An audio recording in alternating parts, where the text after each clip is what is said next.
What makes for good autumn colour?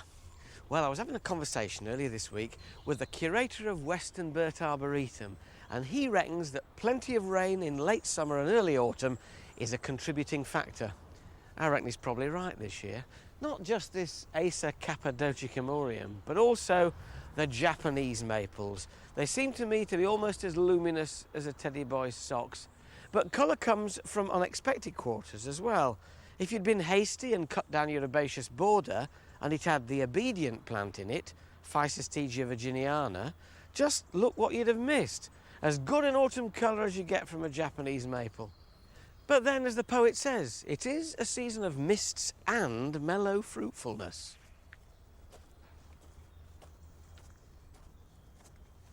That doesn't look very fruitful, I hear you argue. Well, it's because I leave me windfalls for the birds. Blackbirds have been pecking away at them and enjoying them very much. But I intend to enjoy these. These step-over trees, single-tier cordons, are on the edge of my veg plot. And very good they've been for about the last 10, 12 years. This particular variety is called Fiesta. And the fruits on all apples now need to be picked and stored so you can enjoy them through the winter before the frosts come and damage the fruit. Now, there's a way of picking an apple, and the way you do it is you cup your hand underneath the fruit, put your thumb on the stalk at the top, and then twist it off. And it parts neatly from the tree without tearing. You may think I'm handling them with kid gloves with this sacking in the basket, but it pays, you don't want to bruise them. Time was when every stately home worthy of the name had an apple store. Now all we've got are sheds and garages, but both are perfect if they're frost-free because they're fairly cool. And that way you can keep your apples for weeks, even months during the winter. What you'll need is some old newspaper, and the biggest problem with old newspapers is breaking off reading them and actually getting down to the job. Broadsheet here, fold it in half, long ways. This is sort of origami. And fold it in half again, long ways. And then you can fold it into three, well it's actually two folds, to make a third of that width. And you've got that. Take another one that you've done exactly the same to, and staple it to it, making your staples perforate the paper about every 4 or 5 inches. And that, you'll see in a minute, gives you enough room to insert an apple. It's inspection time now. You need to have a good look at every apple and just give it a bit of a mop. And if there are any bruises on it, any bits of brown flesh, take them indoors, put them in the fruit bowl and eat them now. Yes, you're allowed to cut the brown bit out, but they won't store. Smell gorgeous though. You'll need a seed tray or any tray from your greengrocer. Take your piece of paper that you've made into a honeycomb and just drop your apples in there like that. Look at that. Tailor-made, little suit for the winter.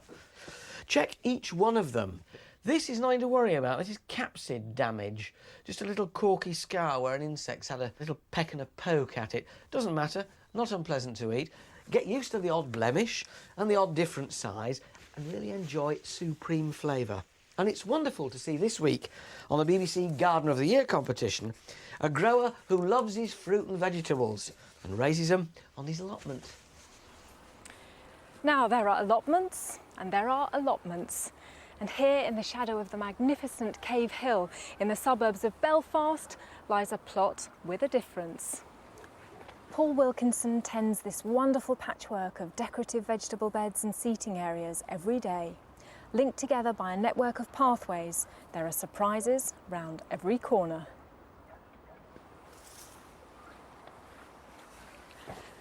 Wow, Paul, this is a really unconventional allotment. It's so much more than just a vegetable patch, isn't it? Well, yes, Rachel, that's something which right from the very start I was conscious of. Whilst it's important not to lose sight of the fruit and vegetables, I've tried to put in a number of other plants along the way, climbers, herbaceous, grasses, and also tried to pick things up for next to nothing. Rounded pebbles, bricks, anything at all that I think might look good. Now I can see lots of vegetables, so you're obviously very keen on them. Yes, in that I love growing things from seed. Having said that, an awful lot of these vegetables I don't even eat. They will get used, but they won't get used by me.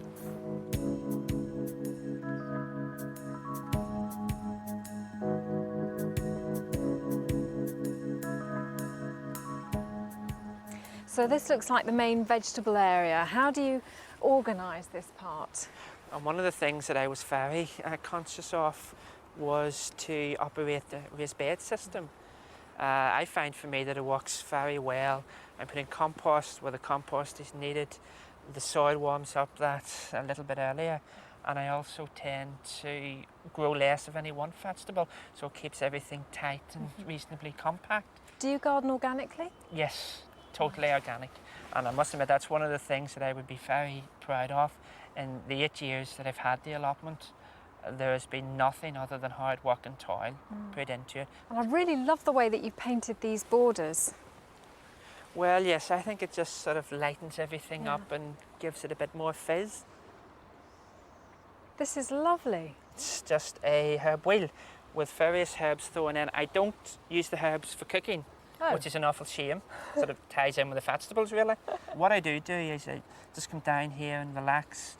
Different colours, different scents, different hues, and it's a place to bring in the insects. So what could be better? I like this pool. Where's this come from? Well, yes, this was something that I had to pay a huge amount of money for. At least sort of £3 or £4, you know. And I just liked the whole shape of it, the way that it was turned, and it's all natural. And I just thought, where better than to sort of put it where a couple of the paths merge. And you've got some lovely penstemons there, a lot of flowering plants. Well, yes, I find that the vegetables can be very formal, growing in this sort of raised beds. So what I've been trying to do is to bring in a certain amount of informality and also to try and get as much colour as possible right throughout the season. And I've also tried to add as much height as possible, both through the obvious rope swag and the arbour, but also with the plants. Well, you've certainly succeeded with the hollyhock. Well, yes, indeed.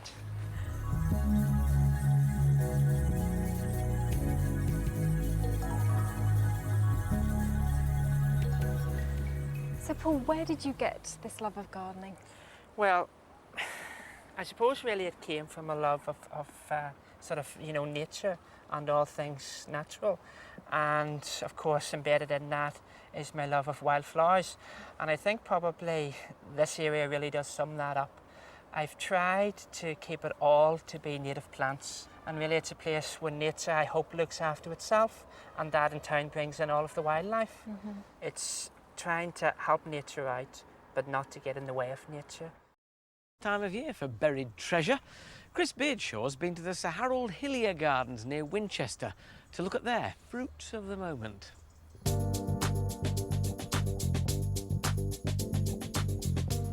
Autumn's a strange time of the year.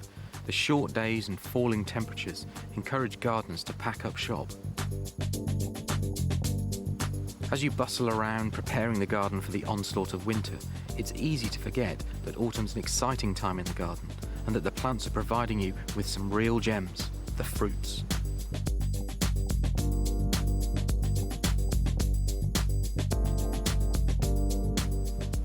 This is Ilex macrocarpa. It's a native of southwest China, and it really does all the things a holly shouldn't do. It's a big, broad, open canopied tree, about 50 feet tall. It's got lovely soft green foliage, and it's deciduous, and it's also got large, black, glossy berries, and the birds love them. Hawthorn is often banished to the hedgerows, but Crataegus pedicellata really deserves better. Known as the scarlet haw, it works hard for its place in the garden. You've got massive white flowers during spring, and those are followed by bright red waxy berries, and then wonderful autumn hues. And it's said that the Native American Indians were particularly fond of the fruit, which kind of tastes a bit of turnip, actually. Actually, it's apricot. No, peach. It's peach. Yeah, peach. The Euonymus hamiltonianus, or the spindle tree, will provide a delicate, warming glow in any garden. It's especially useful as it thrives on alkaline soils. It's an open, rounded shrub whose delicate, deciduous leaves provide a little autumn colour, but you should really grow it for the abundant, soft, rose-tinted fruits. These persist right through into December. This grotesque fruit belongs to one of the oldest known flowering plants still in our gardens. This is the sort of thing that was pollinated by beetles, and beetles emerged long before flying insects. Fossil records date this plant to about 100 million years. It's typical of the sort of thing that dinosaurs would have eaten, and it smells very, very strongly of ginger. And to be honest, it looks more like the sort of thing that dinosaurs would have dropped rather than eaten. This is the glamorous beauty bush. The thing I like about this the most is that all the elements of the plant seem to hang together so well.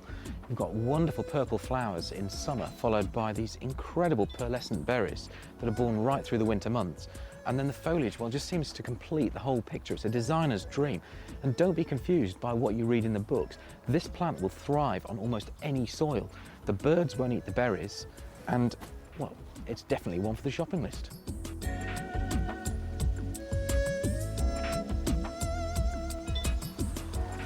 If you're a frustrated plant hunter, try this one for size. This is Decaisnia fargesii, and it really has everything. It grows on a whole range of soils. It's got a wonderful arching habit, long pinnate leaves that turn a rich golden colour in autumn. And to cap it all, these incredible metallic blue pods, which you just will not find on any other plant. It's difficult to get hold of, and if you find one of these, you won't let it go for all the tea in China. It's no good, sweetheart. It's got to come in for the winter now. It's been out here all summer. You've been sitting here the whole time and I've not got a look in. Thank you. Other jobs to be getting on with this week. Rake up leaves as they fall. If you wait until they're all down on the lawn, they'll just kill out the grass. Harvest ornamental goods. You can't eat them, but they make great decoration in the home. And if your garden's one of those that's brilliant in late spring and summer, but pretty boring at this time of year, plant shrubs that have bright stems or wonderful autumn tints. Choose them now, plant them, and they'll establish well by the winter. What we set out to do here at the new Wetlands Centre in Barnes, southwest London, was to show gardeners that it's perfectly possible to create a garden that's not only wildlife friendly and sustainable, but that also looks great.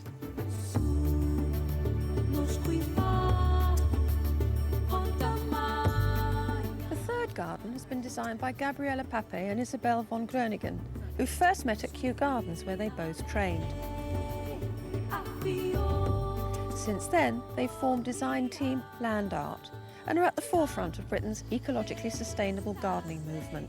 The design aspect is really more Gabriella's part of the business. I tend to be more involved in the planting. Izzy, even, I don't know whether she told you, she wrote to the Queen, I think, the first thing she did to get just from Belgium and said, hello, you know, Mrs. Queen, I'm not quite sure, have you got a job for me, which I thought was excellent. Isabelle is Belgian and Gabriella comes from Germany, both countries where the movement for naturalistic, ecologically sound gardening is very strong. Look at what happens in a natural environment, look at what happens beyond the garden fence, in the hedgerows and fields, and you know, or if you've got a plant you don't really know what it's going to do, well, look up where it comes from and what sort of environment it grows in. In Germany, or in Holland, there's a lot of gardening based on ecological principles. And in England, that has never really had a great impact. You've always gardened for the feeling, not for the ecology.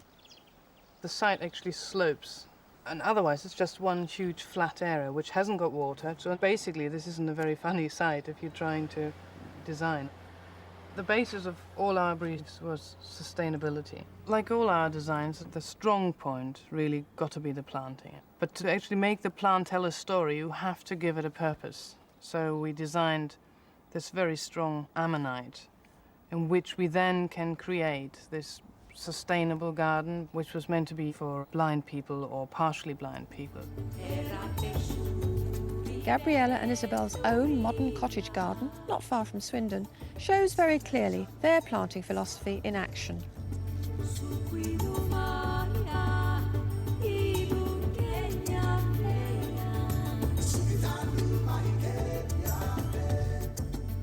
But there must be plants here that are significant in your planting, in your palette, as it were. The grasses are a really important element always. In all, it's important to mankind in general. But I've got several in here. There are some of the sort of the faithful ones which I really love. Things like the Stipa gigantea over there. Lovely, I've got Moliniaca first, which is lovely vertical and beautiful for autumn colour. The verbascums are good, aren't they? Yeah, I love them, and they're so nice because they bring this wonderful vertical element into the garden. They flower for a very, very long time. Again, it's one of these things that are really good for wildlife. The birds come and get seeds out of them. And When you look closer, you have a lot of plants that do much more than just flower in the summer. And you come back in the autumn and it's still going. What about the wetlands project? What sort of plants have you used? the planting has sort of been done in drift, especially within the shape of the ammonite. It sort of picks up on the curves of the ammonite. Well, because it's also designed with visually impaired people in mind, rather than going for some really sophisticated, subtle colour scheme, I actually decided to make some quite contrasting colours. So you've got this wonderful Salvia minact, which has got very dark purple, sort of fine spikes, which flower for a very long time. And then next to it, I've planted the Achillea moonshine, which is very sort of acid. It's very sort of tarty. It sort of stings a bit like sort of licking a lemon. Also, of course, grasses are in there. You can't live without grasses, really. And in amongst the slates, we've actually planted quite a few ferns and some little violets and things which will cope with the shades. And then on the outskirts, it sort of bleeds out into more naturalistic planting.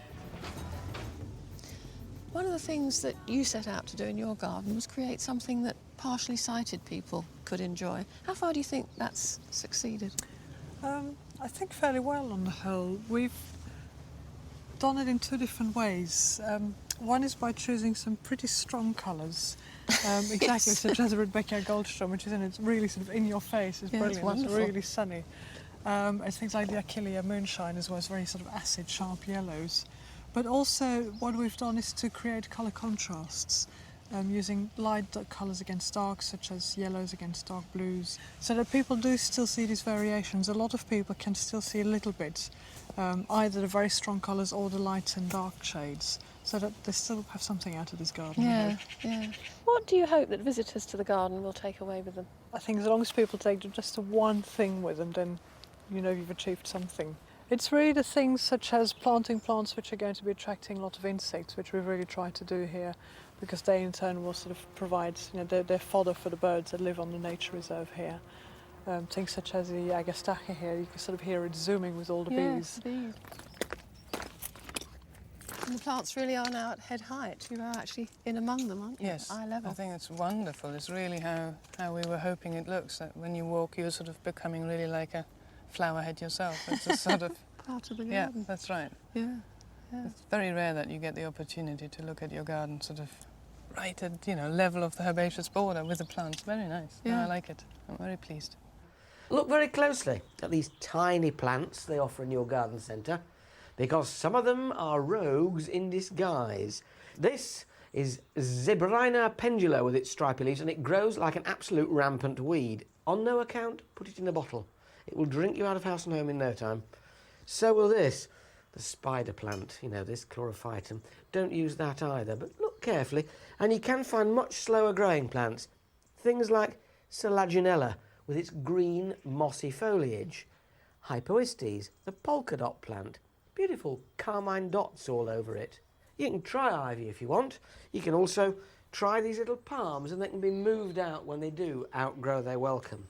What they will all enjoy is that humid environment they get in there, which gives them a degree of protection from your central heating. What it doesn't offer them is good drainage, and because there are no drainage shells in a bottle like this, you have to make provision to keep the compost sweet. And the way to do that is to get some crushed charcoal. You can use barbecue charcoal if you want. And this, across the bottom, will absorb any sort of toxins and just give a little bit of, if not drainage, freedom from soggy compost. And then you can feed some compost in. Ordinary multi-purpose stuff. I prefer this to John Innes, which can get a bit heavy and claggy. And if it's about 3 inches deep, that'll be enough to plant into. Just smooth it over fairly level, and you're ready to get your plants in. What you use, once you've sorted out the vigour of them, so there's nothing too rampant, is entirely down to personal taste. So I'm going to start off with this little tiny parlour palm as the kind of focal point. That dinky. Smallest container grown plant you've ever seen. And when you've got a container like this, which has got a fairly big neck, it's lovely, because it means you can just lower it in, like that. Put your hand in to dig out a hole, drop it in, and scuff back, flick back. The compost, light firming, is all you need. It doesn't matter if the top of it's just sticking out a little bit. I think we'll have a bit of colour, and we'll go for this polka dot plant, this little Hypoestes. Firm the compost around him, and he's in too. Now, one plant that's fiendishly difficult to grow in central heating is this, the maidenhair fern. But they love bottle gardens because those fronds are so thin, they get the humidity which keeps them entire. And this third plant will be quite enough for a bottle this big. It's got room to grow a little bit, but at the same time, it looks pretty reasonable once you've planted it up. And when they're all in there like that, it's now that you can water. Be careful, don't over-drench them. You don't want to turn this into a pond, but you do want to run this water down the inside of the glass to get rid of any muck you've put on it. Don't worry that you're not soaking all the compost, because by capillary action, the water will be drawn up through it. But the great joy of it is that what evaporates, hits the glass, runs back down, waters the compost. And you get all kinds of variations on this kind of thing. Look at this one, which sits on its side with a little nurturer, the bead plant, sitting in there. That's a better present than a chocolate orange, isn't it? Wonderful thing. That's it for this week. One nation under a channel. Don't miss British Isles, a natural history. Over on Blighty next. Or stay with us here on UKTV Gardens as Neil Oliver takes us from Dublin to Derry in Coast.